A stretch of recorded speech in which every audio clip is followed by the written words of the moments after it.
komitmen Bapak Presiden untuk meneruskan, mempercepat pembangunan IKN ini untuk targetnya adalah 2028. Sehingga kami punya milestone, punya target di IKN ini internally tahun 2025. Itu saya harus apa? Tahun 2025 saya harus menyiapkan semua kesiapan untuk kepindahan ASN. Bulan Maret ini kami semua dari otorita IKN sudah pindah ke IKN. Oh, nggak ada kantor ini ya? Ini jadi sekretariat penghubung saja karena banyak investor yang pengen yang akan menghubungi kami. Di sini hanya satu. Pertama yang pindah kantor IKN dulu, IKN dulu ya? Ya, saya kira harus karena kami juga susah kalau nggak bergabung. Ada 3 kantor di Jakarta, di Balikpapan, ada di IKN. Ini konsolidasinya sangat susah. Jadi menurut saya harus pindah sana. Sambil melihat ini sudah tinggal penyelesaian detail, jadi saya harus melihat detail betul untuk kesiapan IKN ini.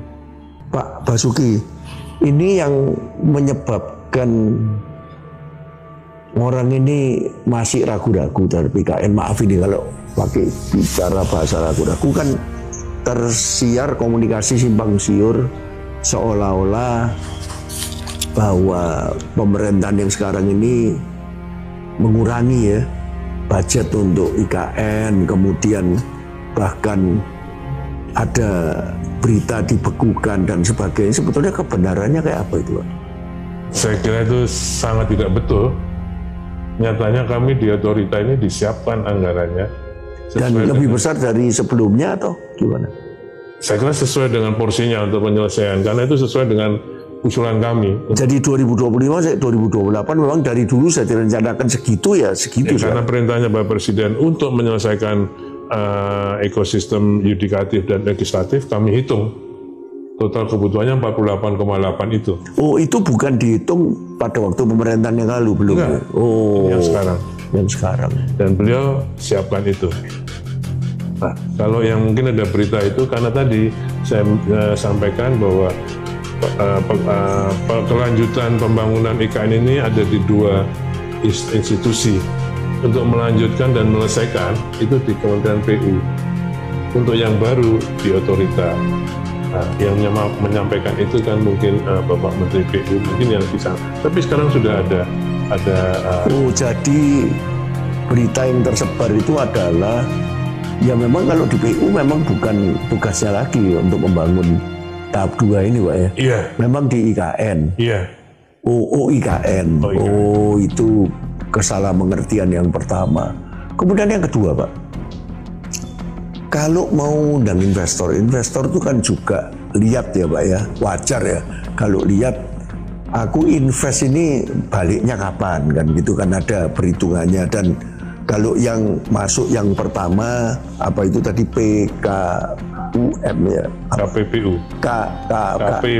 KPBU itu kan PPP, Pak, PPP, Public Private ya, Partnership. itu mungkin arrangementnya lain lah ya. Tapi yang diharapkan ini kan di luar APBN dan di luar KPBU itu kan juga harus tahu jelas apa yang dilakukan sekarang dan sesudah 2028 sampai 2045 ini tahapannya kayak apa kira-kira, Pak? Ya, saya kira kalau sesuai dengan lini masanya pembangunan IKN ini,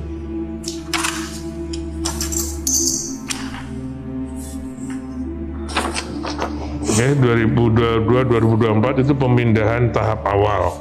Oke. Nanti pembangunan tahap keduanya itu membangun ibu kota Nusantara sebagai area inti yang tangguh. Itu apa saja? Sudah ada kriterianya. Untuk 2030 sampai 2035 melanjutkan pembangunan Nusantara dengan progresif. Apa saja yang harus dikerjakan? Itu sudah ada semua sesuai dengan kepres yang ada.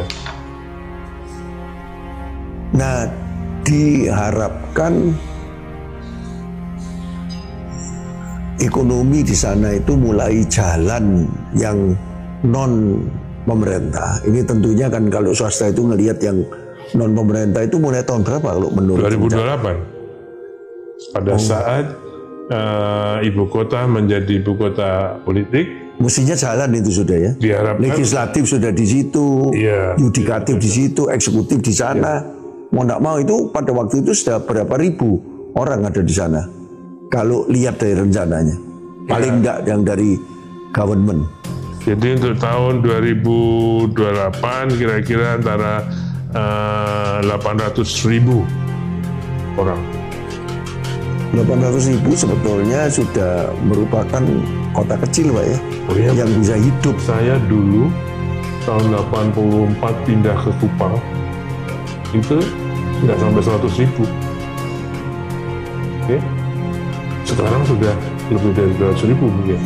Ya, saya kira dengan konsep Smart Forest City, itu yang tadi SDG Bapak itu. Jadi kami sekarang misalnya Taman Safari sudah membangun di sana tahun ini. Jadi kita mau ke ekoturism. Saya juga ingin menyiapkan pusat anggrek nasional di sana. Saya mau tanya terus terang, apakah ada perubahan pergeseran dari rencana semula dengan yang sekarang ini, dengan pergantian pemerintahan baru?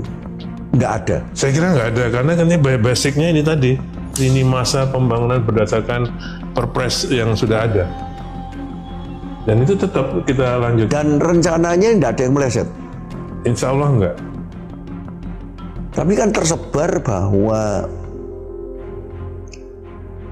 tanggal berapa tahun ini mestinya pegawai negeri sipil harus pindah, sekarang enggak, itu gimana? Nah itu karena satu, itu memang kepindahan ASN ini tertunda.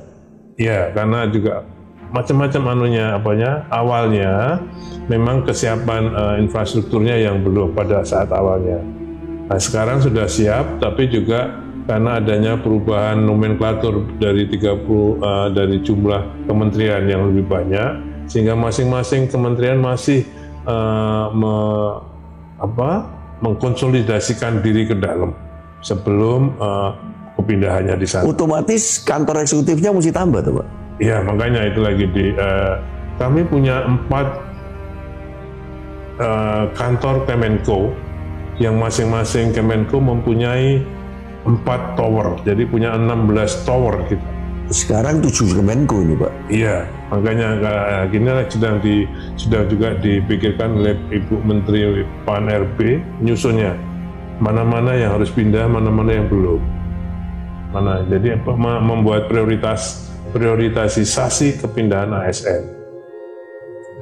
Ya makanya mudah-mudahan tahun 2025 ini mulai pertahapan.